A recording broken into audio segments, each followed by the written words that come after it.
What happens when the player the league tried to minimize doesn't just survive the treatment, but completely transcends the entire organization that attempted to contain her? Because while WNBA veterans are currently locked in messy labor negotiations, waving inflatable rats outside corporate offices, Caitlin Clark just landed the most prestigious opportunity in basketball media history. And the timing of this announcement exposes a truth the league has been desperately trying to deny for 2 full seasons. NBC Sports just confirmed that Caitlin Clark will join Basketball Night in America as a special contributor, making her debut on February 1st at Madison Square Garden, right before the Lakers face the Knicks. This isn't a podcast appearance or a quick sideline interview. This is primetime national television alongside NBA legends. Clark will be sitting next to Carmelo Anthony, Tracy McGrady, and Vince Carter, analyzing basketball on one of the most valuable media stages in American sports. And she becomes the first active WNBA player ever trusted with this kind of platform. Let that reality settle for a moment, because the contrast here is absolutely staggering. On one side, you have Caitlin Clark being welcomed into elite NBA media circles by executives who understand exactly what she brings to the table. On the other side, you have the same veteran players who spent 2 years claiming she wasn't the reason for surging ratings, now demanding massive salary increases, funded by the very revenue spike they insisted had nothing to do with her impact. And many of you watching this have been pointing out this contradiction for months.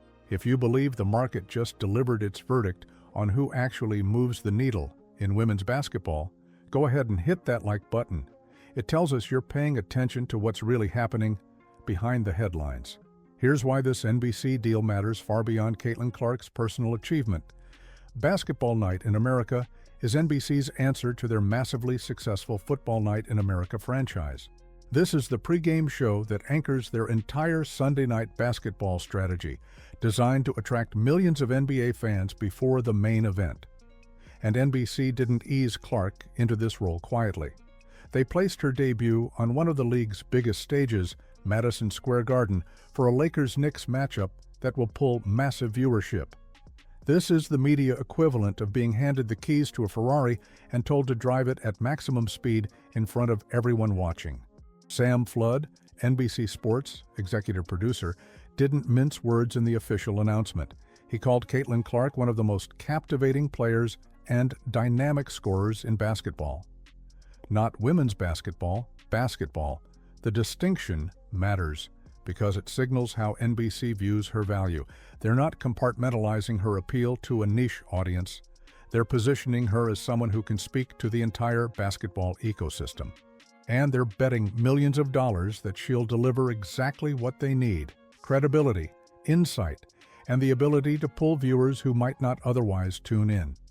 Now let's connect the dots to what makes this moment truly uncomfortable for certain people. The same network executives who are now publicly celebrating Caitlin Clark's basketball IQ and cultural impact are the same executives who watched WNBA ratings explode over the past 2 seasons. They saw ticket sales surge. They witnessed arenas selling out in markets that previously struggled to fill half their seats. They noticed mainstream sports fans showing up in record numbers to watch games they'd never cared about before. And through all of that documented growth, veteran WNBA players kept insisting publicly that Caitlin Clark wasn't the reason any of it was happening. Those claims always felt defensive, but now they look completely detached from reality. Because if Clark wasn't responsible for the sudden attention, why would the most powerful media companies in sports be racing to attach themselves to her brand? NBC didn't need committee approval or union votes to recognize what fans already knew. They saw the data, they understood the market dynamics, and they made their move. Clark delivers eyeballs, engagement, and cultural relevance in ways no one else currently can. That's not opinion. That's measurable fact reflected in every business decision being made around her. And here's where the irony becomes almost painful to watch. While Caitlin Clark is being rewarded with opportunities that will likely pay her more than many full WNBA salaries, the players who dismissed her impact are now trapped in chaotic CBA negotiations that are spiraling toward potential disaster. The WNBA Players Association is demanding team salary caps north of $10 million and individual max contracts approaching $2.5 million per player. Those numbers exist completely outside the league's current financial reality, and ownership has been publicly pushing back against demands they view as destabilizing. Multiple reports suggest these negotiations are heading toward a possible lockout, with both sides dug into positions that seem almost impossible to reconcile. And while that drama unfolds behind closed doors, veteran players have been staging public protests, complaining on social media, and calling ownership proposals insulting. The optics of all this are absolutely terrible, because the same players demanding massive raises are the ones who spent 2 seasons mocking new fans, dismissing casual viewers, and treating people like problems for simply enjoying Caitlin Clark's game. Reading between the lines of how fans are responding online, you can see public support starting to crack. Comment sections are flooded with people asking legitimate questions. Why should we support players who made us feel unwelcome? Why are they demanding money they claim isn't tied to the one person who actually brought new audiences to the league? Why does it feel like they're more interested in tearing down what's working than building on success? These aren't bad faith attacks. These are reasonable reactions from supporters who feel like they've been insulted for 2 straight years and are now being asked to fund the very people who dismissed them. Let's filter out the noise for a second and focus on what NBC's decision actually reveals. By bringing Caitlin Clark into their Basketball Night in America coverage, they're making a statement about where basketball media is heading. They're not just betting on her current popularity. They're investing in her long-term credibility as someone who can bridge audiences and speak intelligently about the game at its highest level. Clark's basketball IQ has never been questioned, even by her harshest critics. What NBC is doing here is giving her a platform to showcase that knowledge in front of millions of people who might never watch a WNBA game, but will absolutely tune in to see Lakers versus Knicks at Madison Square Garden. The compensation Clark is expected to receive for this role hasn't been publicly disclosed, but industry insiders suggest it will exceed what many WNBA players make in full-season salaries. And here's the part that matters. She didn't get that money through union negotiations or collective bargaining threats. She didn't have to wave inflatable rats or stage walkouts. The market simply decided she was worth it based on the value she creates every time she shows up. That's how leverage actually works in professional sports. You don't demand it, you earn it by becoming someone organizations can't afford to ignore. Now, as all of this unfolds, there's a deeper story developing that makes the entire situation even more complicated. Because the chaos surrounding these WNBA labor negotiations isn't just about unrealistic salary demands or hurt feelings between players and ownership. Multiple sources are whispering about something far more problematic sitting right at the top of union leadership, and once you understand the conflict of interest that's been hiding in plain sight, these stalled negotiations start looking less like incompetence and more like something deliberate.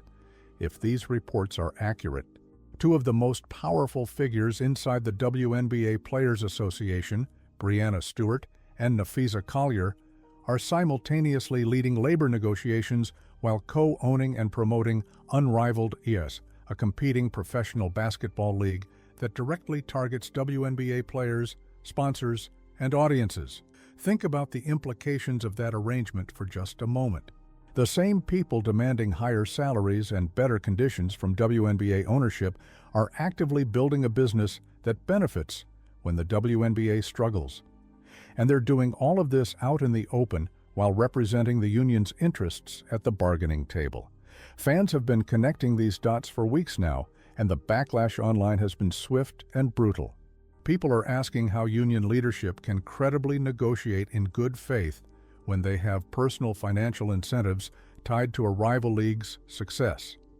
Every time these negotiations stall, every time talks break down, every time we inch closer to a potential lockout, Unrivaled becomes a more attractive option for players looking for alternatives.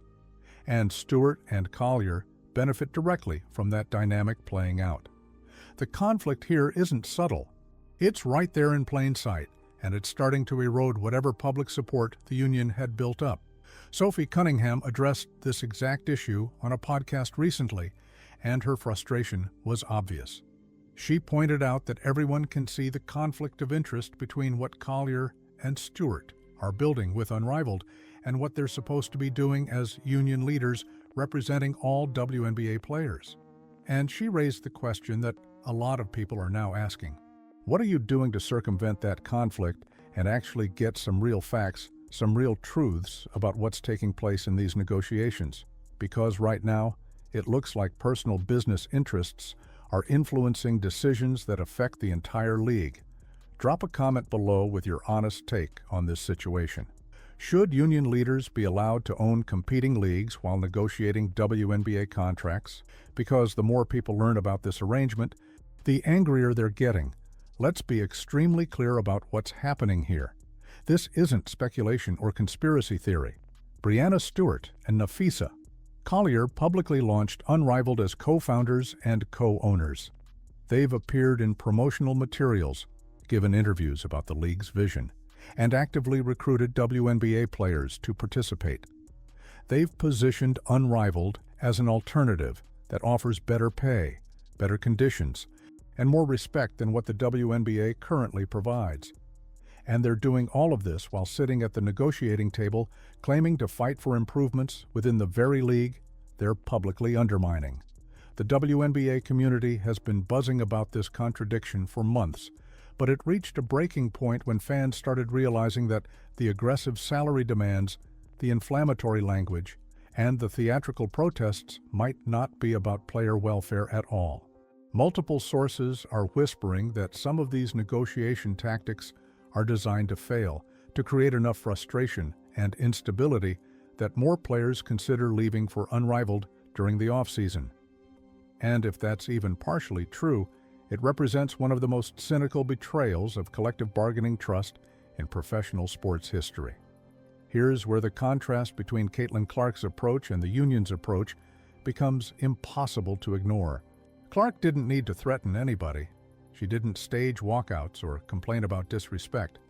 She didn't call reasonable offers insulting or frame market realities as personal attacks.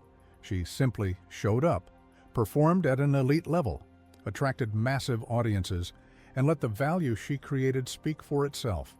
And now, she's being rewarded by the market in ways that don't require union approval, collective bargaining, or anyone's permission.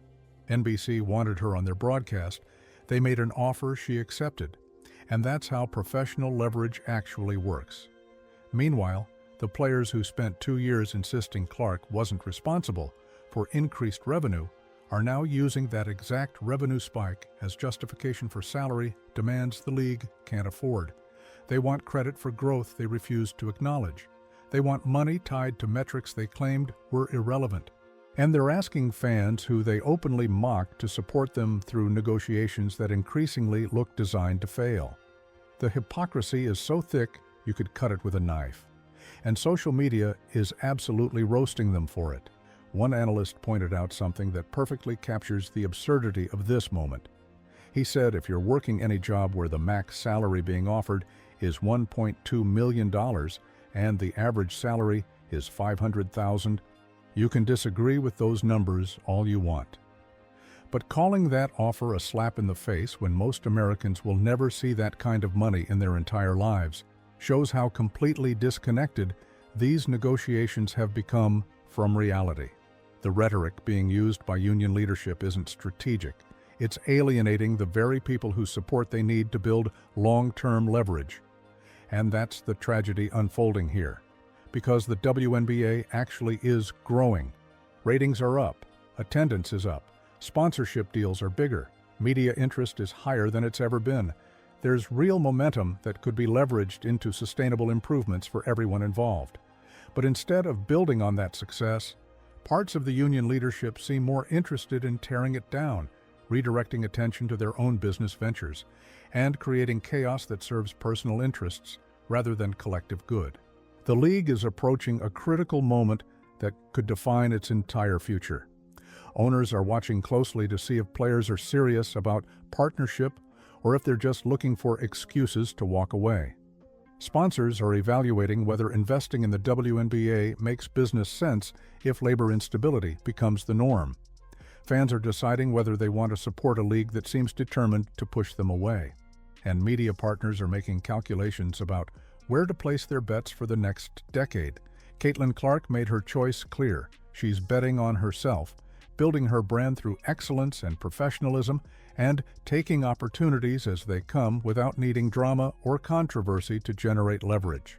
NBC saw that approach and decided she was exactly what they wanted, representing basketball on their platform. The market delivered its verdict, and that verdict was decisive. As this story continues to develop, we'll be tracking every angle, every new revelation, and every shift in public perception. Because what happens next will determine whether the WNBA capitalizes on its momentum or gets consumed by internal politics that benefit a few people at everyone else's expense. Make sure you're subscribed with notifications turned on, because the next video is going to expose exactly how much money is actually flowing through Unrivaled and why that financial reality makes this conflict of interest even more damaging than most people realize. One side is focused on growing the game and bringing new audiences in. The other is trapped in ego, entitlement, and business arrangements that prioritize personal profit over collective success. The difference couldn't be more obvious, and the consequences are about to reshape women's basketball in ways no one saw coming.